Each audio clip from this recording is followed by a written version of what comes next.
Hello everyone welcome to CTET Telugu by Pooja. So every child is intelligent in different way. ప్రతి child ఇంటెలిజెంటే కానీ ఒక different వేలో అనమాట. So మ్యాథ్స్‌లో ఫెయిల్ అయినంత మాత్రాన తను ఇంటెలిజెంట్ కాదు అని అర్థం కాదండి ఇక్కడ.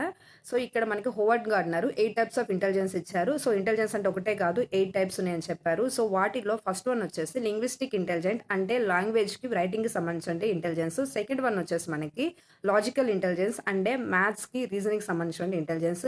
అండ్ థర్డ్ వన్ వచ్చేసి మనకి మ్యూజికల్ ఇంటెలిజెన్స్ అంటే సాంగ్స్‌కి, మ్యూజిక్‌కి సంబంధించిన ఇంటెలిజెన్స్. ఫోర్త్ వన్ వచ్చేసి బాడీలీ కైనెస్టిక్ అంటే డాన్స్‌కి, స్పోర్ట్స్‌కి సంబంధించిన ఇంటెలిజెన్స్. నెక్స్ట్ ఫిఫ్త్ వన్ వచ్చేసి మనకి స్పేషియల్ ఇంటెలిజెన్స్ అంటే ఇమాజినేషన్, డ్రాయింగ్‌కి సంబంధించిన ఇంటెలిజెన్స్. నెక్స్ట్ సిక్స్త్ వన్ వచ్చేసి మనకి ఇంటర్ పర్సనల్ ఇంటెలిజెన్స్ అంటే అండర్‌స్టాండింగ్ అదర్స్. నెక్స్ట్ వచ్చేసి seventh one intra personal intelligence అంటే సెల్ఫ్ అవేర్‌నెస్ అనమాట.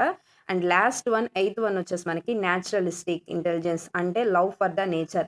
ఇలా 8 టైప్స్ ఆఫ్ ఇంటెలిజెన్స్ మనకు ఉంటుందని హోవర్డ్ గార్డ్నర్ చెప్పారు. సో స్కూల్లో మార్క్స్ వచ్చినంత మాత్రాన నువ్వు ఇంటెలిజెంట్ కాదు.